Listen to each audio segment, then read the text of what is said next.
नमस्कार, इन खबर राजस्थान में आपका स्वागत है। मैं हूं आपके साथ सत्येंद्र शर्मा।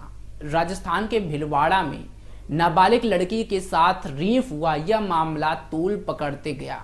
अब यह मामला शांत होने का नाम नहीं ले रहा है।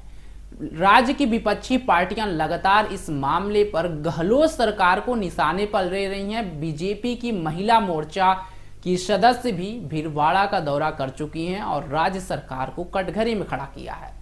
तो वहीं अब राज्य के पूर्व उप मुख्यमंत्री और कांग्रेस के मौजूदा विधायक सचिन पायलट ने भी गहलोत सरकार की सुरक्षा व्यवस्था पर सवाल खड़े किए हैं।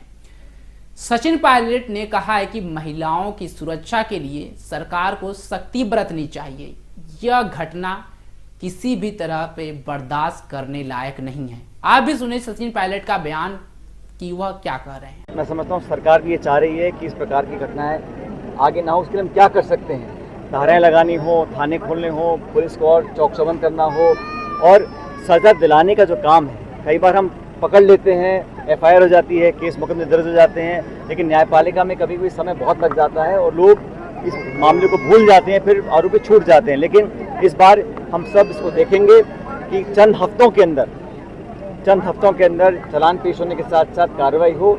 और जैसा बच्ची के बाप ने मुझे कहा, वो तो चाहते हैं कि आरोपियों को फांसी की सजा मिले, लेकिन सजा देना न्यायपालिका का काम है।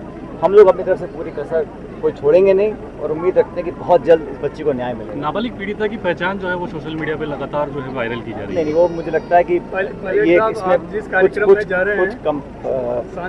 कुछ परंपराएं हैं, कोई नियम कानून है, उसके तहत हमें कार्रवाई करनी चाहिए। और जैसा मैंने कहा कि जो भी आसपास के क्षेत्र के लोग हैं, इसमें भाजपा, कांग्रेस, बसपा, लोकदल वो इशू नहीं है। इशू ये है कि ऐसी घटना होनी नहीं चाहिए। हो रही है तो आगे कहाँ हो। इसके लिए हम लोग क्या कर सकते हैं? इसके लिए सरकार, प्रशासन, पुलिस, जनप्रतिनिधि सबकी जिम्मेदारी बनती है कि आने वाले समय में ऐसी घटनाएं ना हो। और जैसा मुझे धीरज जी ने बताया था कि जो पीड़ित परिवार है उसकी सभी जो डिमांड्स थी उनको माना गया है। और जैसे मैंने कहा, आर्थिक मदद से जो चला गया वापस नहीं आने वाला, लेकिन क्योंकि पीड़ित परिवार बहुत गरीब है, उनको भविष्य के लिए कुछ संबल सहायता मिले, इस दृष्टिकोण से उनकी मदद की जा रही है। पायलट साहब, राहुल जी की जो संसद की बहाली के बाद कल सबसे बड़ा कार्यक्रम राजस्थान में हो रहा है, आप लोग वहाँ जा रहे हैं, मानगढ़ में क्या कहेंगे? सब आदिवासियों के बीच जा रहे हैं। राहुल गांधी जी को जिस प्रकार से ये कानून जो है मानहानि का, ये 150 साल पुराना है। इस कानून में प्रावधान सबसे ज़्यादा सज़ा 2 साल की होती है। 150 साल में कभी किसी व्यक्ति को 2 साल की सजा हुई नहीं है। अगर 1 साल 11 महीने 29 दिन की होती है तो सजा जाती नहीं है।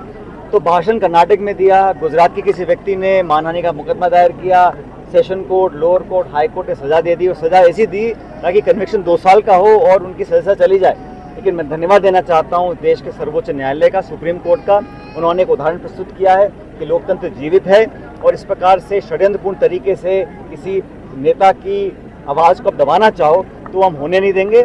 राहुल गांधी जी ने सदन के अंदर, सदन के बाहर बहुत मजबूती से अपना पक्ष रखा है, आगे रखते रहेंगे। जो हमारा अलायंस है, इंडिया अलायंस, वो और मजबूत होकर उभरेगा। आपने देखा होगा कि राहुल जी का जब से ये निर्णय आया सुप्रीम कोर्ट में और आज वो सदन में गए हैं, एक नई ऊर्जा पार्टी के लोगों के अंदर आएगी और विपक्ष से तमाम जो ताकतें हैं वो और मजबूत होकर आगे वाली चुनौती का सामना करेंगे। पहला पब्लिक फंक्शन है राहुल जी राजस्थान लगातार आते रहते हैं। सोनिया गांधी जी बार आई हैं। राजस्थान के लोगों से बहुत उनका लगाव रहा। मानगढ़ में एक बहुत विशाल कार्यक्रम कल होने जा रहा है। राहुल गांधी जी, आपने सही कहा कि सदस्यता बहाल होने के बाद पहला उनका पब्लिक प्रोग्राम है जिसके लिए वो राजस्थान आएंगे। उनका पूरे क्षेत्र, पूरे प्रदेश की जनता सहर्ष उनका स्वागत करेगी और कल की जो मीटिंग होने जा रही है वो ऐतिहासिक मीटिंग होने जा रही है। तो सुना आपने सचिन पायलट का बयान। आपको बता दें कि भीलवाड़ा में जिस तरह से कुछ दिन पहले एक नाबालिग लड़की के साथ रेप किया गया, उसके बाद से उसे भट्टी में ले जा करके झोंक दिया गया। झोंकने के बाद से युवकों का मन यहाँ पे नहीं भरा। उसके युवकों ने इसके बाद क्या किया कि भट्टी से लड़की का शरीर निकाल करके उसके टुकड़े टुकड़े कर दिए और टुकड़े टुकड़े करने के बाद थैले में भर के पास के तालाब में जा करके फेंक दिया। यह मामला सामने आया तो पूरे राजस्थान में ही नहीं, पूरे देश को शर्मसार कर दिया और विपक्ष लगातार गहलोत सरकार को कटघरे में कर रही। वहीं अब राज्य के पूर्व उप मुख्यमंत्री सचिन पायलट भी गहलोत सरकार की सुरक्षा व्यवस्था पर सवाल खड़े किए हैं। राजस्थान से जुड़ी तमाम खबरों की जानकारी के लिए आप बने रहे हमारे साथ और देखते रहे इन खबर राजस्थान। धन्यवाद।